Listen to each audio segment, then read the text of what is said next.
Good morning, everyone. We're continuing here in the words of the CHOFETZ. Today he's going to say something that is fascinating and shows the tremendous sensitivity that the CHOFETZ says that the Torah demands of one Jew for his fellow Jew. We're talking over here about when you hear negative things about somebody, even though that you're allowed to be chayshish, you're allowed to suspect that possibly they're true, but you're not allowed to be makabel, you cannot accept them as the truth. Says the CHOFETZ V'loi mi boy. It doesn't have to be said that this applies, that without the Lashon HaRa about this person, who kishar nashim Yisrael, he's like any other Jew. Meaning that someone says something negative about Shimon, and as we know, I can't believe what I hear. I can be chayshish, I can suspect that maybe it's true, but I can't really believe. Says the CHOFETZ, of course, when you're dealing with a regular kosher yid, a regular Jew amongst Klal Yisrael, he's an average person, might not be the biggest tzaddik in the world, but he's certainly not a Rasha. Of course, that's what we're talking about. You can't accept these words of Lashon HaRa. Now here comes the CHOFETZ. Ela afilu im belav hachi. However, even if you're dealing with a person that without hearing the Lashon HaRa spoken about him, Gam kein nischazik be'ir la'adem rasha al yidei ma'asev harashayim. This person already is viewed in his city as being a rasha, a wicked person, because he's done previous deeds that were royim, that were bad. People know him in the town as being a bad person, as being a rasha, because he's done other bad things before. However,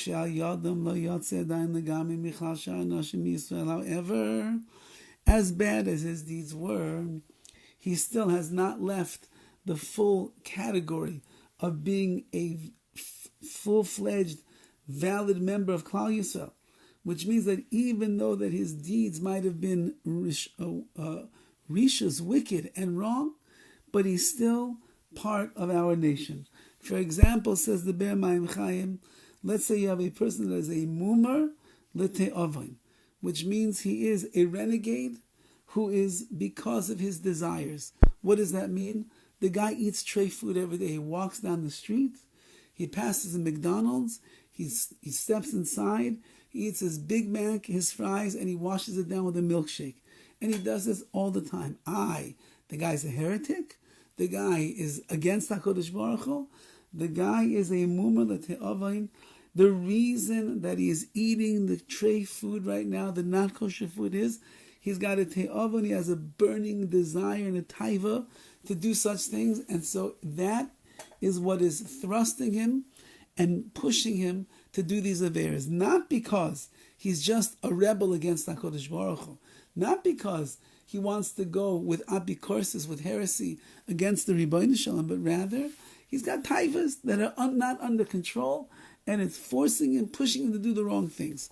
Says the CHOFETZ, even though it's bad, even though he's a mumar l'te'avon, nevertheless, he's still part of Klal Yisrael.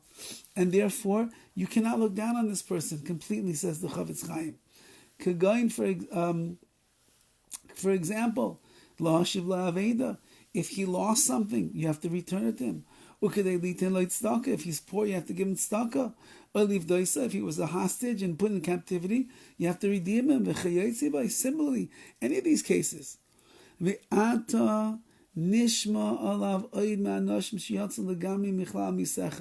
However, now you hear about this person.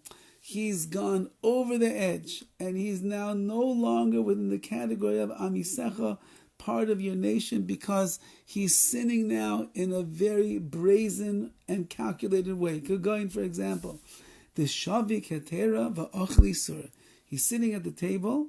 There is a kosher hamburger sitting in front of him and a treif hamburger sitting in front of him. He pushes the kosher food away and he eats the isur. He eats that which is treif in front of him. That already is going beyond what a person should be involved with, and that now puts him out of the category of Klal Yisrael. Kevon. However, since Shelo Nizbar Divreim Bevezdin, since we have not verified all these things in a Bezdin in the Jewish court, Rather, people are just telling me this story. You know what I saw this guy do? He sat down with treif food and kosher food in front of him. He specifically chose the treif. Ein lekabel divrayim le'emes. Still, you're not allowed to accept his words as true. Kedei limnoyas atzmai al yedei zeh, in order that you can hold yourself back, mipidyoinai im nishba, from redeeming this person if he would have been taken captive, or similarly, meaning you're still going to have an obligation to do mitzvahs and take care of this person, even though you hear all these terrible things. But since that is not verified, since it's only hearsay, it's Lashon HaRa, you are only allowed to be choishes, to suspect, but you are not allowed to be makabel, to accept it as being the truth. And there says the CHOFETZ CHAIM, how sensitive a person has to be in the laws of Lashon HaRa, that even when all the cards are stacked against the person, you still, to an extent, have to give a benefit of the doubt and judge them in the right way. Have a wonderful day.